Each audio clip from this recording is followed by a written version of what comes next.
US আর ইরানের মাঝে আমার তা নেগোসিয়েশন হইব বালা শূন্য অনারা তো ইয়ানোর মেসেজ সারা দিয়ে দে না ইয়ানোর মেসেজ ইরানি দিয়ে দে না ইয়ানোর মেসেজ সুজি ওরে দিয়ে দে হনে ডোনাল্ড ট্রাম্পে তলে ইয়ান লইরে অনারা নিজে বাজে বুঝ লারা ইবারে বন্ধ করি পেলা বলি ওরে নেগোসিয়েশন করি পেলা বলি ওরে ইউএসএ সাথ দেনে নাকি ইরানে ইয়ার আগে তো ইউএসএ এন হল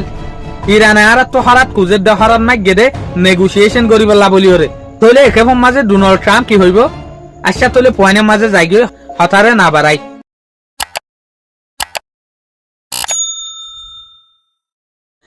আজ এল দেখি 15 এপ্রিল 2026 দিন হল বুধবার আজ এর রিপোর্ট মোতাবেক জানা যাবে ডোনাল্ড ট্রাম্পে নিজে বাজে নিজের যে টুইটারের অ্যাকাউন্ট আছে ইবার মাঝে পোস্ট যে দেখি মন তো আয়ের দে শনিবার দিন ইবার মাঝে ইউএস আর ইরানের মাঝে আমার তা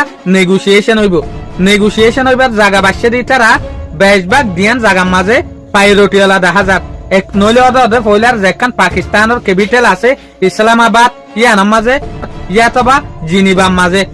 নেগোসিয়েশন ইবা ওইবার আগে অদে ইয়ার আগে অনারে হইবান ইউএস এর যে গোয়া কন্টের টেররিজমের রিজাইন করছে দে স্টাফ আছে তার নাম জুকেন ইবা ইয়ান ইশারা করছে দে একে পদে নেগোসিয়েশন ইবা ওইবার আগে বেঞ্জামিন নেতানিয়াহুরে বেশা বেশি চলা ফুরিব একে মাঝে বেঞ্জামিন নেতানিয়াহুরে ইউএস এর তরফ তো লাগরিয়রে দাম দিয়া ফুরিব দে কদর করা ফুরিব দে যেন নাকি ইয়া গগবে জুনিয়র ইউএস সিনিয়র হিসাবে হতা হুয়া ফুরিব একে মাঝে অদে বেঞ্জামিন নেতানিয়াহুর হতা শুনিলে নেগোসিয়েশন আমার তা ক্যান্সেল হইবার ফেল হইবার চান্স বেশি আছে।